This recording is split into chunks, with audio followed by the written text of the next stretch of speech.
Hi, ഇന്ന് നമ്മൾ ഉണ്ടാക്കുന്നത് ഒരു അടിപൊളി ശർക്കര വരട്ടിയാണ്. സാധാരണ നമ്മൾ ഏത്തക്കായയിലാണ് ശർക്കര വരട്ടി ഉണ്ടാക്കാറുള്ളത്. പക്ഷേ ഇന്ന് നമ്മൾ ഗോതമ്പ് പൊടിയിലാണ്, അതായത് നമ്മുടെ റേഷൻ കടയിൽ നിന്ന് കിട്ടിയ ആട്ടപ്പൊടിയിലാണ് ശർക്കര വരട്ടി ഉണ്ടാക്കുന്നത്. അടിപൊളി ശർക്കര വരട്ടിയാണ്, നമ്മൾ ഒട്ടും പ്രതീക്ഷിക്കാത്ത അത്രയും ടേസ്റ്റാണ്. ഏത്തക്കായയിൽ ഉണ്ടാക്കുന്നതിനേക്കാളും അടിപൊളിയാണ്. അപ്പോൾ എല്ലാവരും തന്നെ ട്രൈ ചെയ്ത് നോക്കുക. നമുക്ക് വീഡിയോയിലേക്ക് പോവാം. ഇതിന് വേണ്ടിയിട്ട് ഞാൻ നമ്മുടെ റേഷൻ കടയുടെ ആ ഓണക്കിറ്റിൽ നിന്ന് കിട്ടിയല്ലോ ശബരിയുടെ ചക്കി ഫ്രഷ് ആട്ട, എല്ലാവരുടെയും കയ്യിൽ ഇപ്പോൾ ഇതുണ്ടാവും. അപ്പോൾ അത് എടുക്കുക. 1 കപ്പാണ് ഞാൻ എടുക്കുന്നത്. ഓരോരുത്തരുടെ ഇഷ്ടത്തിനനുസരിച്ച് 1 കപ്പോ 2 കപ്പോ ഒക്കെ എടുക്കാം. അങ്ങനെ പ്രത്യേകിച്ച് ഒരു അളവൊന്നും ഇതിൽ പറയുന്നില്ല. ഞാനിപ്പോൾ 1 കപ്പ് എടുത്തിട്ടുണ്ട്. അതിലേക്ക് പാകത്തിനുള്ള ഉപ്പിട്ട് കൊടുത്തു. കുറച്ച് ഉപ്പ് മതി. 1 ടീസ്പൂൺ നെയ്യ് ഇട്ട് കൊടുക്കുന്നുണ്ട്. നെയ്യ് വേണം നിർബന്ധമല്ല. 1 ടേബിൾ സ്പൂൺ നെയ്യാണ് ഇട്ട് കൊടുത്തത്. നെയ്യ് വേണം നിർബന്ധമല്ല. സൺഫ്ലവർ ഓയിലോ ഡാൽഡയോ വെളിച്ചെണ്ണയോ ഒക്കെ മതി. ഈ പുട്ടിന് പൊടി നനയ്ക്കണത് പോലെ എല്ലായിടത്തും ഒന്ന് എത്തിച്ചു കൊടുക്കണം. ഇത് കൈ വെച്ചിട്ട് നന്നായിട്ടൊന്ന് മിക്സ് ചെയ്യുക. അതിനുശേഷം നമ്മൾ സാധാ പച്ചവെള്ളം ഒഴിച്ചിട്ട് ചപ്പാത്തിക്ക് കുഴയ്ക്കുന്നത് പോലെ കുഴച്ചെടുക്കുക. പ്രത്യേകം ശ്രദ്ധിക്കേണ്ടത് ചപ്പാത്തിയുടെ അത്ര തന്നെ വെള്ളം വേണ്ട, അത്ര സോഫ്റ്റ് ആയിരിക്കരുത്. മാക്സിമം വെള്ളം കുറച്ചിട്ട് വേണം നമ്മൾ കുഴച്ചെടുക്കാൻ. പച്ചവെള്ളം തന്നെ എടുക്കുക. വെള്ളം പരമാവധി കുറച്ചിട്ട് നന്നായിട്ട് കൈ വെച്ചിട്ട് കുഴച്ച് മയപ്പെടുത്തിയെടുക്കുക. അപ്പോൾ ഇതാ ഞാൻ കുഴച്ച് റെഡിയാക്കി വെച്ചിട്ടുണ്ട്.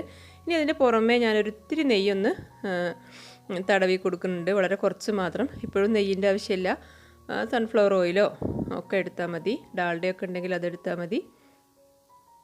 ഞാനിത് 2 ബോളാക്കി മാറ്റിയിട്ടുണ്ട് പരത്താനുള്ള സൗകര്യത്തിന് വേണ്ടിയിട്ട്. 2 or 3 ഒക്കെ ആക്കുക. എൻ്റെ ചപ്പാത്തി പലക ഇത്തിരി കുറച്ച് വലുതാണ്, അപ്പോൾ ഞാൻ വലിയ ബോളാക്കിയെന്നേ ഉള്ളൂ. ഇനി നമ്മൾ സാധാരണ പോലെ ചപ്പാത്തി പരത്തുന്നത് പോലെ പരത്തിയെടുക്കുക. ആ സെയിം ആട്ടപ്പൊടി തന്നെയാണ് ഇട്ടത് പരത്താൻ വേണ്ടിയിട്ട്. ചപ്പാത്തിയുടെ അത്ര തന്നെ നൈസാക്കി പരത്തേണ്ട ആവശ്യമില്ല. കുറച്ച് കനത്തിലാണ് ഉണ്ടാവേണ്ടത്.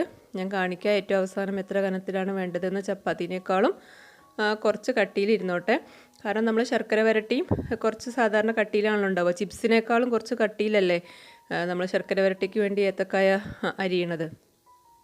അപ്പോൾ അതുപോലെ കുറച്ച് കട്ടിയിൽ പരത്തിയെടുക്കുക.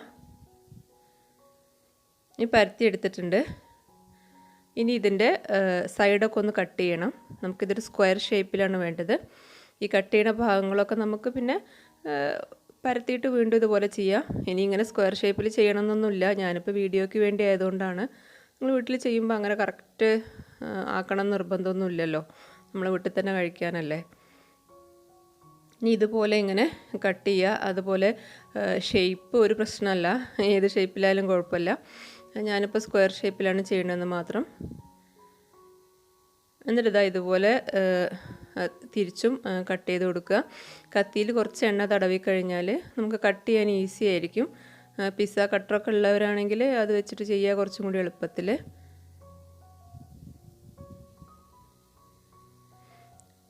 ഇതാ ഈ ഒരു കനത്തിലാണ് വേണ്ടത്.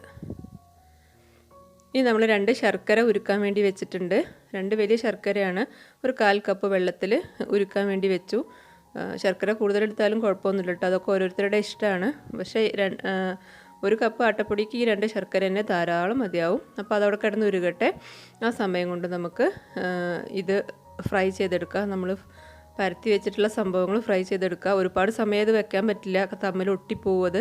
അപ്പോൾ പെട്ടെന്ന് തന്നെ ഫ്രൈ ചെയ്തെടുക്കണം. പരത്തി ഉടനെ ഫ്രൈ ചെയ്തെടുക്കുക. ഇതാ ഞാൻ റെഡിയാക്കി വെച്ചിട്ടുള്ളത് ഓരോന്നോരോന്നായിട്ട് എണ്ണയിലേക്ക് ഇട്ട് കൊടുക്കുകയാണ്. ഒരുമിച്ച് അങ്ങ് ഇട്ട് കൊടുക്കരുത്, അപ്പോൾ എല്ലാം തമ്മിൽ കൂട്ടി ഒട്ടിപ്പോവും.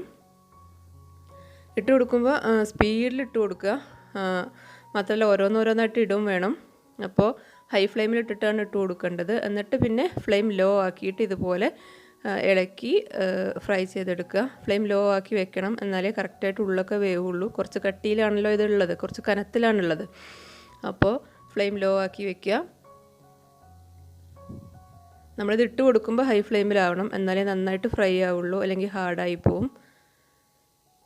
ഒരു ബ്രൗൺ കളറാവുമ്പോൾ കോരിയെടുക്കുക. ഫ്രൈ ആവുമ്പോൾ നമുക്ക് മനസ്സിലാവും കളറൊക്കെ മാറിയിട്ട്. ഇപ്പോൾ ഇതാ എൻ്റേത് ഫസ്റ്റ് ബാച്ച് ഫ്രൈ ആയിട്ടുണ്ട്. അപ്പോൾ ഞാൻ കോരിയെടുക്കുകയാണ്.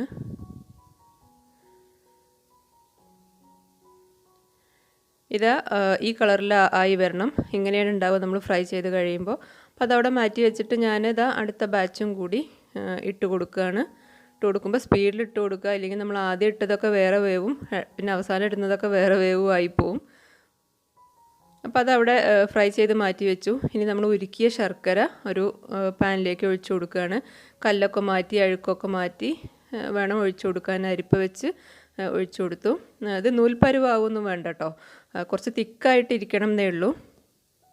ഇപ്പം നമ്മുടെ ശർക്കരപ്പാനി ഇങ്ങനെ തിളച്ചുകൊണ്ടിരിക്കണം. ഒന്ന് തിക്കായി വന്നാൽ ശരിക്കും ഇതിലേക്ക് ശർക്കര വരട്ടിയിലേക്ക് പിടിക്കുള്ളൂ. ശർക്കര വരട്ടി ഉണ്ടാക്കുന്നവർക്ക് അറിയാം, നൂൽപ്പരുവൊന്നും ആവണം എന്നില്ല, എന്നാലും നല്ല തിക്കായിട്ടാണ് ഇരിക്കേണ്ടത്.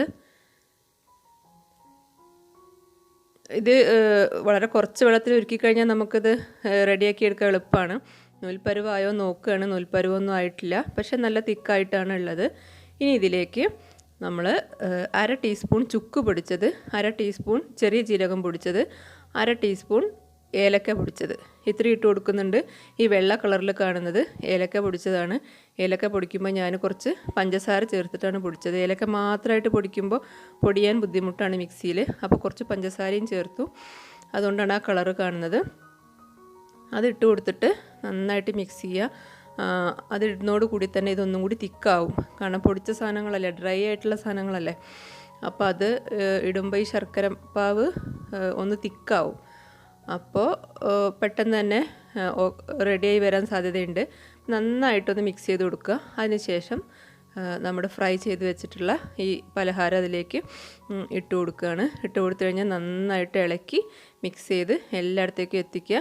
ചുക്ക് മിക്കവരുടെയും വീട്ടിൽ തന്നെ ഉണ്ടാവും, ഇഞ്ചി ഉണക്കിയത്, അതുപോലെ ചെറിയ ജീരകവും എല്ലാവരുടെയും വീട്ടിലുണ്ടാവും. ഇനിയിപ്പോൾ ഏലക്ക ഇല്ലെങ്കിൽ അത് ഒഴിവാക്കട്ടോ. എല്ലാവരുടെയും വീട്ടിൽ ചിലപ്പോൾ ഏലക്ക പൊടിച്ചത് ഉണ്ടാവണം എന്നില്ല. ഏലക്കായ ഇപ്പോൾ എല്ലാവരുടെയും വീട്ടിലുണ്ട്. ഇപ്പം നമുക്ക് റേഷൻ കടയിലെ കിറ്റിലൊക്കെ എല്ലാവർക്കും ഏലക്കായ കിട്ടിയല്ലോ, അപ്പോൾ കുറച്ച് പഞ്ചസാര ചേർത്തിട്ടാണ് പൊടിച്ചാൽ മതി. ഇത് മിക്സ് ചെയ്യുക, എല്ലായിടത്തേക്കും ഒന്ന് എത്തത്തക്ക രീതിയിൽ മിക്സ് ചെയ്യുക. നമ്മൾ ഫ്ലെയിം ഓഫാക്കിയിട്ടില്ല. ശർക്കര പെട്ടെന്ന് തന്നെ ഡ്രൈ ആവും, അതുകൊണ്ട് തന്നെ പെട്ടെന്ന് മിക്സ് ചെയ്ത് എല്ലായിടത്തേക്കും എത്തിക്കുക. ഇത് മൊത്തത്തിൽ പഞ്ചസാരയിലൊന്ന് കോട്ട് ചെയ്യണം. ഇനി നമ്മളിതിലേക്ക് കുറച്ച് ഒരു ഏകദേശം 1 ടീസ്പൂൺ അരിപ്പൊടി ഒന്ന് ചേർത്ത് കൊടുക്കുന്നുണ്ട്. ചെറിയ സ്പൂണിലാണ് കേട്ടോ. സാധാരണ നമ്മൾ അരിപ്പൊടിയില്ലേ, പത്തിരിക്കും ഇടിയപ്പത്തിനൊക്കെ എടുക്കുന്ന അരിപ്പൊടി, അതൊന്നിട്ട് കൊടുക്കുക. 1 ടീസ്പൂൺ വേണമെന്നില്ല, 1/2 ടീസ്പൂൺ ആയാലും കുഴപ്പമില്ല. ഇതൊന്ന് പെട്ടെന്ന് ഡ്രൈ ആയി വരാൻ നല്ലതാണ്.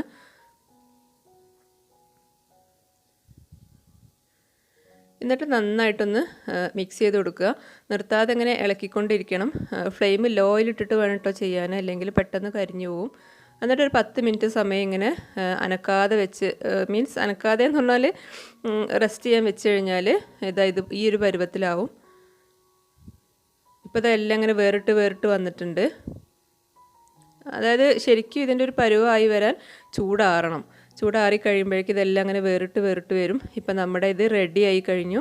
അടിപൊളിയായിട്ട് നല്ല ടേസ്റ്റിയാണ്. എല്ലാവരും ഉണ്ടാക്കി നോക്കുക. ഹെൽത്തിയാണ് അതിൻ്റെ കൂടെ തന്നെ. അപ്പോൾ വീഡിയോ ഇഷ്ടമായി കഴിഞ്ഞാൽ ലൈക്ക്